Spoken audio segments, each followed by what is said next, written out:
Hello bachcho, so let's see the question. The question says that for the reaction 2a plus 2b gives 2c plus 2d, हमारे पास Kc given है 1 divided by 16, then find Kc for the reaction c plus d gives a plus b.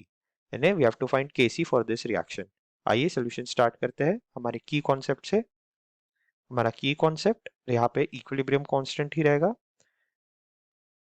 Equilibrium constant, तो हमें equilibrium constant find करना है और हमारे पास दो reactions given है.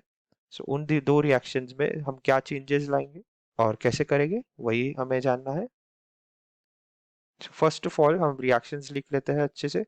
सो 2a plus 2b, this gives us 2c plus 2d. ये हमारा फर्स्ट रिएक्शन है एंड इसका हमारे पास इक्विलिब्रियम कांस्टेंट या Kc गिवन है 1 डिवाइडेड बाय 16. नेक्स्ट जो रिएक्शन हमें चाहिए, जिसके लिए चाहिए, वो है c plus D. It gives us a plus b. तो हमें इस रिएक्शन के लिए इक्विलिब्रियम कांस्टेंट ढूंढना है Kc. तो अब हम क्या करेंगे, क्या चेंजेस लाएंगे कि हम फर्स्ट रिएक्शन से लास्ट रिएक्शन तक आए. फर्स्ट ऑफ ऑल हम रिवर्स कर लेते हैं रिएक्शन को.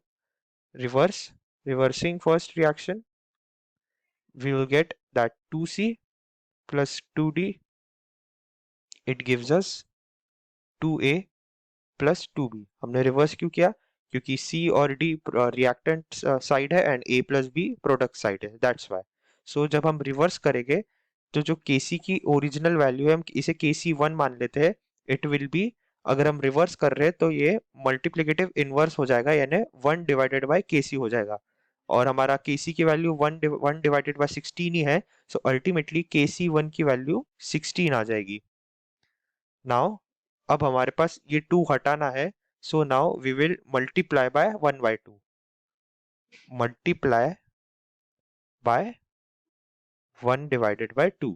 जब हम मल्टीप्लाई करेंगे 1 डिवाइडेड बाय 2 से, so half into 2 will be equal to 1. Half into 2 will be equal to 1. सो सारे 2 कट जाएंगे and we will get c plus D gives a plus B. और यही हमें एंड में चाहिए था. इसी रिएक्शन का Kc हमें निकालना है. So with this is Kc2 मान लेते हैं. और हमने हाफ से मल्टीप्लाई किया, इसलिए वो पावर में जाएगा. क्यों? अगर हम एक रिएक्शन को n नाम के इंटीजर से मल्टीप्लाई करते हैं, n नाम के, तो उसका Kc नया equilibrium constant will be equal to original equilibrium constant raised to the power n. अगर हम 2 से मल्टीप्लाई करेंगे तो नया इक्विलिब्रियम कांस्टेंट Kc स्क्वायर हो जाएगा. हमने यहाँ हाफ से मल्टीप्लाई किया, इसलिए नया इक्विलिब्रियम कांस्टेंट हो जाएगा रूट, स्क्वायर रूट, क्योंकि किसी भी raise to the power 1/2 is equal to its square root.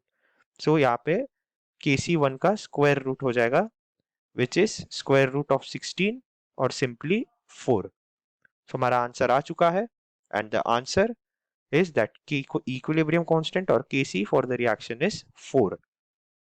So the Kc for this reaction is 4. I hope you understood this well.